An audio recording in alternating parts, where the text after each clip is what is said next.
शुभम करोति कल्याणम। नवदुर्गा वर्णन। प्रथम शैलपुत्री। वंदे वांछितलाभाय चंद्रार्ध कितशेखराय वृषारूढ़ां शूलधरां शैलपुत्रीं यशस्विनीं। पर्वतराज हिमालय के यहाँ पुत्री के रूप में उत्पन्न होने के कारण इनका नाम शैलपुत्री पड़ा। वृषभ स्थिता इन माताजी के दाहिने हाथ में त्रिशूल और बाएं हाथ में कमल पुष्प सुशोभित हैं। यही नौ दुर्गा में प्रथम दुर्गा हैं। अपने पूर्व जन्म में प्रजापति दक्ष की कन्या के रूप में उत्पन्न हुई थी। तब इनका नाम सती था। इनका विवाह भगवान शंकर जी से हुआ था। एक बार प्रजापति दक्ष ने एक बहुत बड़ा यज्ञ किया। शंकर जी को उन्होंने इस यज्ञ में निमंत्रित नहीं किया। सती ने जब सुना कि हमारे पिता एक अत्यंत विशाल यज्ञ का अनुष्ठान कर रहे हैं, जाने की इच्छा उन्होंने शंकर जी को बताई। शंकर जी ने कहा, प्रजापति दक्ष किसी कारणवश हमसे रुष्ट हैं।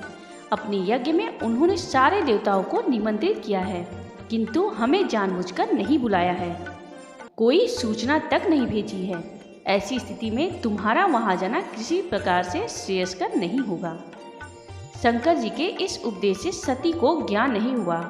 उनका प्रबल आग्रह देखकर भगवान शंकर जी उन्हें वहां जाने की अनुमति दे दी। सती ने पिता के घर पहुंचकर देखा कि कोई भी उनसे आदर और प्रेम के साथ बातचीत नहीं कर रहा है। केवल उनकी माता ने स्नेह से उन्हें गले लगाया। उन्होंने यह भी देखा कि वहां चतुर्दिक भगवान शंकर जी के प्रति तिरस्कार का भाव भरा हुआ है। दक्ष ने उनके प्रति कुछ अपमानजनक वचन भी कहे। यह सब देखकर सती का हृदय क्षोभ, ग्लानि और क्रोध से संतप्त हो उठा। उन्होंने सोचा, भगवान शंकर जी की बात न मान यहाँ आकर मैंने बहुत बड़ी गलती की है। वह अपने पति भगवान शंकर जी के इस अपमान को सह न सकी।